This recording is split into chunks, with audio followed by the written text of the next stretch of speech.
We're ready, apparently. No coffee, not much water around. Guests are inside getting ready. Nobody mucking around tonight either. I don't know what sort of show we're going to have, but here you go. These are the letters for tonight. She's got a cheek, but more than that, she's shown how completely ungrounded she is in reality. No wonder she can't have a decent relationship, even amongst her own family. Yes, they're taking the mickey out of Australia's richest woman again. You guys love to have a bash. Tall poppy syndrome, I figure. Second letter, and then of course there's the issue of strippers and prostitutes. He won't even talk to me about this, and he says there's nothing to even discuss. That's his wife. Does she have a mental problem? Nothing to do with the last letter. She says we should adopt a European approach to life and live for today. Help, I'm going broke fast. All these letters, a terrific lot of panellists coming up very shortly. They're all in there having coffee. I don't get one. Sweet and sour in about 20 seconds. Don't go away. We'll see you then. Bye. Got a problem, big or small, would a miracle be nice? Our motley crew is back, churning out advice. You might even laugh a bit in the following half hour. Park your backside on the couch, cause baby it's time for Sweet and Sour. Right here on Sweet and Sour.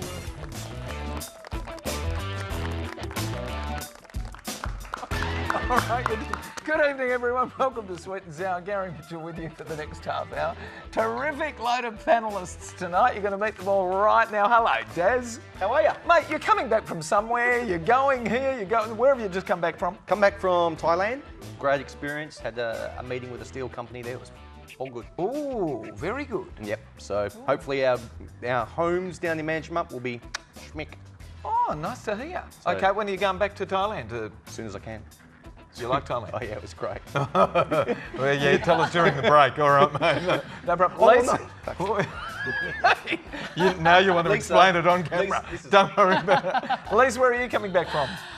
Work, actually. So nowhere as exciting, the Perth on the terrace, but life is good. Well, fair enough. It's about time you stayed home for I once, because know. usually when I ask you, I've just come back from here or there or there. I know, it's been a rather exciting year, it always is, but I'm glad to be back on the panel, so thank Welcome you for back. having me. First timer. Hello, Sherry. Hello. Now, you're a life coach. I am. And a... What did you do? What? And a... Motivator and inspirer. An inspirer. Okay, inspire me. Tell me something that I should do to have my life inspired. Be awesome. Be awesome. Yeah. That's pretty good. How do I do that if I don't know? Just know that you are. I'm pretty awesome, Harry. How are you, mate? You're delicious. Actually, Harry, you're always awesome. I've never known anyone to be as positive as you. Well, always. Yeah, no, well... Flattery will get you everywhere. I need a loan, mate. I'm coming to see you. No worries at all. How's the market? Market's very good. I think we'll see a rate drop next month. Oh, I hope I've so. got a feeling in my bones. Oh, yeah. Property market's busy. First home buyers are out there in big force. Yep, it's good. Property market's busy. Yep, It's moved up a little bit. It's moved up. In the last 2 or 3 months, we've seen a little bit of a jump in the market in Perth. That's Where? for sure. Is it the lower echelon of the market? First home buyers. A lot of first home buyers. Anything higher up? Yeah, no, they're still going, but you just got to price it right. Okay. That's the only way to You're sell always on the money. You've never been wrong. So you reckon we'll drop Next a rate? month, I reckon, we'll see a rate drop. 1/4%? Quarter of a percent. 1/4%? You want to become a guru now too, do you? I know all. All right. Well, let's see, because Carl from Richmond, Victoria, wants your advice coming up right now. Hi, Sweet and Sour panellists. Please tell me, am I the only one in this nation that thinks it's a little odd that the richest person in this country wants to tell us we should be comparing ourselves with Africans who earn $2 a day so that Australians consider becoming more competitive on the world market? And again, am I the only one who thinks that this self-appointed ambassador of the filthy and crazy rich is just not a credible salesperson to convince anyone that they should be receiving less money in their pay packet? Is this woman really, really so out of touch and socially dumb that she thinks this message has a snowball's chance in hell of being taken seriously, especially when it's delivered by her? Please let me know if it's just me, because I just don't get it. And what's more, how dare this totally out of touch woman dare think that Australians are even slightly interested in giving up our fair and hard-earned wages so she can profiteer and then keep excluding us from delivering proper recompense for our collectively owned natural minerals. That is, stopping us from collecting a proper mining royalty. We've had letters on this well before. She's got a cheek, but more than that, she's shown how completely ungrounded she is in reality. No wonder she can't have a decent relationship, even amongst her own family. Oh, that's a bit harsh. If you agree, panellists, send the message out there to the rest of the media that this fat, self-centred blob needs to be made a fool of before our weak and easily bought politicians begin kowtowing to her pathetic whims. Carl, as we said, of Richmond in Victoria, who's not happy there with our richest woman in Australia. But it's a little bit unfair there with those comments, don't you think? Yes. Des? Yeah, definitely. Look, Carl, I'm probably the worst guy that should be answering this because I'm a Gina supporter. I do think it's a good thing that an Australian woman has done so well, or at least held it. You know, she didn't lose all the money that you know came to her. I am a bit tired of the Gina whinges. I'll give you an example. In America, if people are working on the roads, they'll look at a car or a nice car and they'll say, "Hey, one day I'll own one of those." In Australia, we got a bit more tall poppy syndrome, and we kind of look at a rich car and say, "Bastard," you know what I mean? So try and get your head around the fact there's a couple of indiscrepancies here as well, mate. Money isn't the only thing that breaks families apart, so don't get all tied up into hate Gina, hate Gina, hate mixing Gina. it up. You know what I mean? And finally, the best thing you've said is our weak and easily bought politicians. Very true. Is Gina the best salesman to spruik a comparison between the Africans and our working people, though? The only thing I figured that he's on the money with is probably that it would have been a cleverer option for her to support someone who's spruiking that, even though I don't necessarily agree with it. But it's just an odd thing that you get someone who's rich. Yeah, if I shout the F word, I'll get in trouble, but not in as much trouble as Gina does when she says something. Any mistake gets amplified times 10 because of that. But I just thought it would have been cleverer. Even her advisor should have told her, step back from that one. Even though she's probably passionate about it, you're just going to get criticised about it.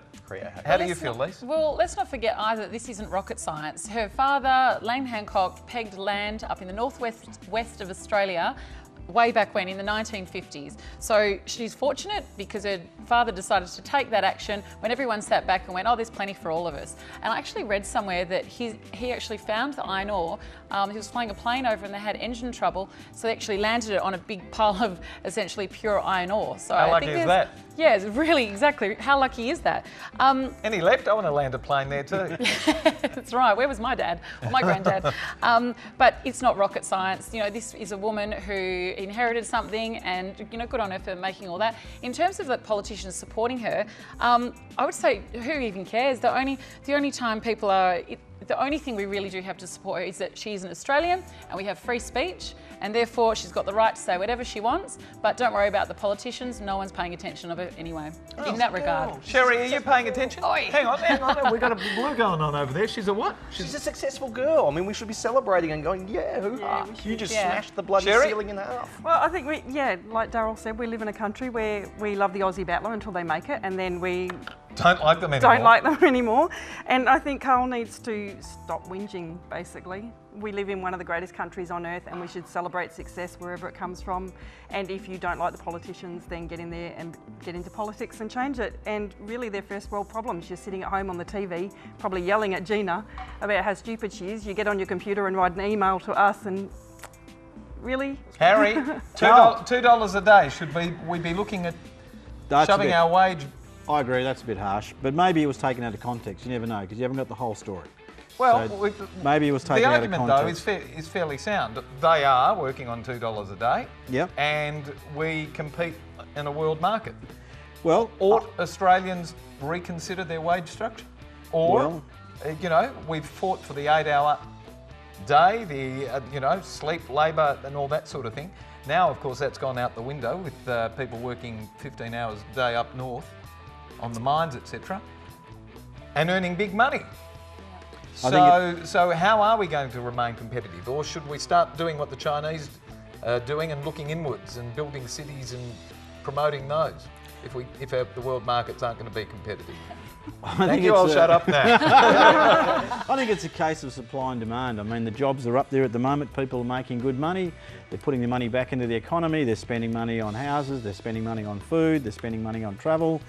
it all goes around. At the end of the day, there's no monopoly on being a millionaire. Carl, basically, she's been very successful, and I think what you might need to do is focus on the success of what she's done and some of the good things that she's done, from the tax and the royalties that she's paid, and move through it. There are always going to be people that make money, and there's always people that are going to do it tough. It's the way the world is. It needs to balance up that way. So, and also, you know, calling her all those terrible things, not very nice, Carl. Just take a chill pill and No one thank her. listens to you when you abuse people. Well, It says more about him than about her. yeah, there's nothing wrong with what she's doing. There's no point getting angry Harry, like that. when was the last time you went to a Bucks night? A long time ago, and to the best of my recollection, I'm not sure what happened that night. Wasn't yours, was it? What happens in Vegas stays in Vegas. Stays in Vegas. When we come back, we're going to be talking about Bucks nights and whether they're still relevant. Don't go away. More of Sweet and Sour in a moment. See you then.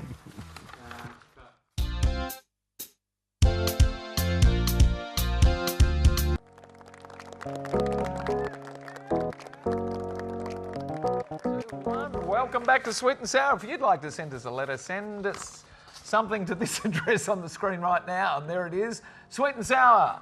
No, it's not. It's letters at sweetandsour.net.au. And for every letter that does land here, and we do discuss, we're going to send you to the movies, courtesy of the very lovely Natalie Cameron and NRC Communications. And we're sending it to the Sapphires. Has anybody seen it yet? No. My mum did. She loved it. And I went and caught up with Natalie Cameron. She did a wonderful thing with the Ice Sage. Excellent. she excellent did, job. that's Yeah, right. I remember really that. good. She's a terrific kid. Yep. And if you want to Facebook it as well, give us a like. There it is on the screen, facebook.com, Sweet and Sour, and we'd appreciate that. Here we go. Dear Mitch, what is it with bachelor parties anyway? It's an excuse. Is it an excuse to have one last fling and think they'll get away with it? My fiance wants to hold his Bucks night 1 week before our wedding, and I don't want him to even have one. I've seen the horrible things that are perpetrated by his mates on each other, and couple this with Bucks night antics, it seems like a recipe for a catastrophe. But no matter what I say, he seems determined to go ahead with it. I've even asked him to have it earlier, like 1 month before the wedding, in case his mates decide to shave him bald, as they have a habit of doing to prospective grooms. And then, of course, there's the issue of strippers and prostitutes. He won't even talk to me about this and says it has nothing to do with him or me and totally up to his mates, and we can't control it. So how do I stop this from going ahead? And don't you think these have become just totally out of place? Now, Jenny of Adelaide in South Australia. All right, Hattie, Bucks party. Well, I wasn't at a Bucks party last week. I just thought I'd clarify that. All right, Jenny. It's like Mad Monday for the AFL football teams. Men like to get together in groups and bond, and one of their bonding rituals are Bucks parties. So one of the things is that men cannot understand this obsession that women have with shoes or bags. And this is like, women shouldn't understand what Bucks parties are about. This is the sacred site for men. It's men's secret business. Now the other thing is that he doesn't want to tell you about what's going to happen, because then he'd have to confess. So it's better if he just doesn't tell you. And does she have any valid concerns though? Sorry? Does she have any valid concerns? He's going to have No it 1 valid week concerns. before the No event. valid concerns. Look, every No Bucks valid party, concerns. every Bucks party I've ever been to, I have never seen a stripper. Never seen a prostitute. Neither have I. Neither has Darryl. That's right. I have never seen one. There's been 4 or 5, but I've never seen one. I've never seen one. And you know, You've got more to go, Harry. That's it. More strippers coming. That's it. You're breaking his spirit as a man. He's an advocate for bachelor parties. Sherry, what's wrong with the Bucks party? Well, I don't know. It's like people do that because they think it signifies the end of something, and what it actually signifies, a marriage signifies the beginning of something beautiful and not the end. So, I don't know. Okay. You don't have to. tears. Have you ever been to a Bucks show? No. Have you ever been to a Bucks show? Wrong No, I gender. haven't been to a Bucks show, but I do think that a Bucks party is a rite of passage. Exactly. So you have to trust him. You have to let him go out and have his fun, let him do what he's going to do, enjoy your good, clean hens fun as well. But don't have a quiet word to his friends. I think she said she should have a word to someone, No. or don't do that. If anything, go and speak to your dad or your brother and make sure there's some semi-balance of order there. Oh, so they go as well. That's Oh, it. yeah. Lisa, You need Darryl and I, next time we isn't get that invited boring? to a Bucks party, we'll bring you along if you haven't been to one. I'm sure. But all in all, I think you have to trust your partner. Don't try and be a control freak at this stage. It's a rite of passage. You're marrying him because you love him and you trust him. Make it work. Daz, ever had your head shaved? Yes, but not for a Bucks party. Look, I know they get up to some wild stuff. I do understand that. Me, myself, I didn't even bother with a Bucks party just because it was in Sydney and there are other reasons behind that. Nevertheless, you're thinking really black and white here, love. You're really thinking it's either on or it's off. And I agree with perhaps, some balance. If you say, yeah, go to the Bucks party, but don't shave your balls, or go to the Bucks party and make sure, my brother goes with you or something rather, there will be a balance that you'll be happy with, I'm sure of it. So, chin up, not too much paranoia. Darryl, with the rite of passage, you didn't have a Bucks party? I caught up. And are you still married? No. See? It was a Bucks party. It was a Bucks party.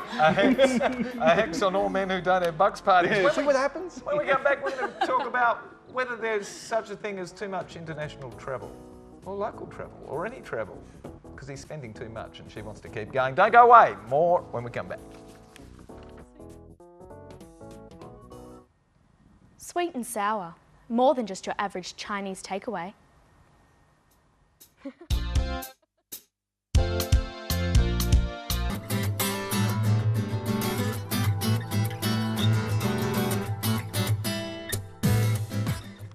Welcome back to Sweet and Sour. Dear Sweet and Sour, how do I stop my wife wanting to continually travel on holiday? Does she have a mental problem?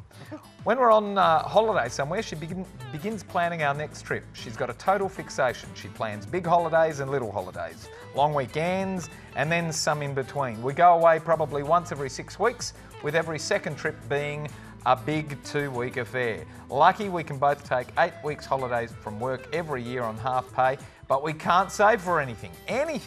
Every time I complain, she just says that we're only young once and we need to do these things now. The last time when I thought I'd put my foot down and said that I won't be going, she said okay and instead booked my mother with her, but I still footed the bill. I just need some strategy where she begins to realise that taking holidays every 5 minutes is a total waste of time, money and appreciation, and in the end will stop us financially progressing. She says we should adopt a European approach to life and live for today. Her background is Spanish. Help, I'm going broke fast. George of Preston in Victoria. Lise, how are we going to stop you travelling?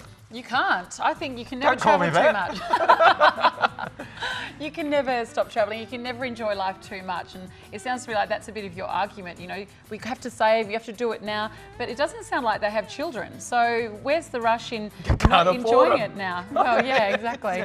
Spend all their money. Exactly. But the idea is sit down, talk, compromise, have the balance sheet for today and the balance sheet for the future, and discuss exactly how you're going to do this. She's obviously Spanish, as you say, so maybe she likes to visit Europe a little bit more than the average person. Let her go. She sounds like a top girl and you're really lucky, so... Yeah. Yeah. Bon vivant. Okay, Daz. Look, You like travel. I like travel. You. But How do you balance it?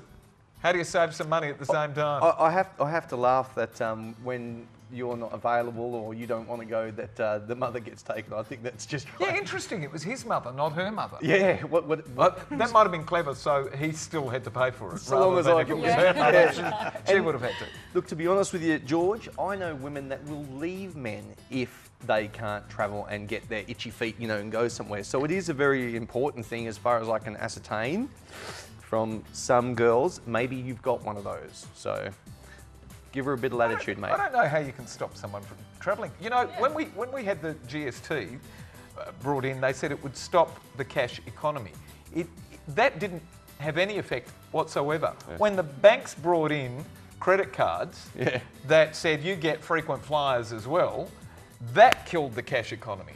Yeah. Because everybody went to collect their frequent flyer traveller points, and that's still the case now. Yeah, winding it back. Okay, Harry, we're not going to stop you travelling either. No. You're a finance guru. That's it. So how do you balance the two? You balance them somehow. Somehow you go. So the key, well, the difference is when I travel, I only just have carry-on.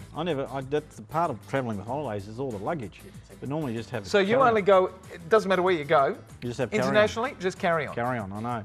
I've heard you carry on. And the blonde usually has 2 suitcases. Oh, does she? Oh, yeah. She has both as mine. This is coming up Yeah, the back that's with exactly things as well. right. Yeah, that's right. No, it's true. That's true. So you're a girl from Preston. Look, I think that she just wants to spend time with you. That's why she keeps taking you away on holidays, and maybe. That's a very nice way to look at it. Maybe she's just. I reckon it's bullshit. I was doing well until he took a mum. So That's right. Look, I really don't know what the answer is, George. Maybe you could go to a Bucks party. Do you know what? When I was a kid, I used to spend every cent that came in until I was nagged to death to buy property. Yeah. Right? When I bought property and I had the mortgage, all of a sudden all my freedom or financial freedom or my capriciousness was taken away because I had a commitment there that I didn't want to fail. So my travel antics diminished considerably. I still wanted to go away, and I still did because that's what we want to do. But maybe you just go out and buy a property, a second property, or just commit it somewhere. Well, what we've seen people do now is they've bought property, 10 years ago, all of a sudden it's appreciated in value, debt's come down, now they are travelling, but instead of being under the financial distress that you're under, the actual property is paying for the travel. And that's maybe what you might need to explain to her is, yes, we'll travel. Don't tell me that, Harry. I'm going to be travelling more now. Let's travel in the future. Let's just not spend our future today. Sherry, last word on this one. You love travel too, right? You might not have a future. I mean, you could go out tomorrow and get hit by a bus. So live for today. Live for today. And she loves to travel. He doesn't say he's under financial distress. That's an assumption that you made, I think. And maybe you're just can't say. He just can't. Help, I'm going broke fast. Well, yeah, but that might be his perception because they've been having all these holidays. You know what, George? Maybe you're boring and she's trying to get a bit of excitement in her life. So your mother's more exciting, mate. Yeah. So, George, go out and make more money and then she can travel. Easy. Good on you. I'm glad you got this panel, George. Fantastic. All right, which letter did you like to give away the pair of limited edition sunnies courtesy of Alon Treves and Aussie Opticals? Do we like George from Preston, whose wife keeps travelling? Do we like Jenny with the bachelor parties? Or do we like Carl from Richmond, who doesn't like Gina Reinhardt too much? Which one, Lise? I think we like letter number 2. So the one Letter with the number 2? Bucks parties. Oh. Yeah, I'm with her. Bucks parties? What do you like? Well, yeah, they're probably going to need the sunnies. Okay, Bucks parties. He's going to have a hangover and no hair. So everybody likes a Bucks party. Sorry. Coming out to Jenny of Adelaide. Well, there you go. When he's away, you can go and sun yourself and sit out the back with your sunnies on. We've got to disappear. See you, mate. Thank you very much for having me. Enjoy Thailand when we get back there. Yep, definitely, we'll do. All right, mate. Good to have you here. Where are you going? So much. Where are you going? Nowhere? You know where I am actually going? Is to buy a car. So I want to say hi to the guys at Autostrada who have been really helpful lately as well. I bought my car from them. Very good. Yeah, they're really good. We don't do plugs on the show. Do we, Sherry? No idea. First timer, did you enjoy yourself? Yeah, it was fun. Good to have you. All right, life coach, thank you for being here. And mate, you reckon 0.25% down? 0.25% down. That's what we're waiting for. Thank all of our wonderful panellists. Thank our terrific crew, and thanks for having us at home tonight, Australia. Good night, everyone. Bye-bye. Good night. Bye. Da-da-da-da-da-da-da.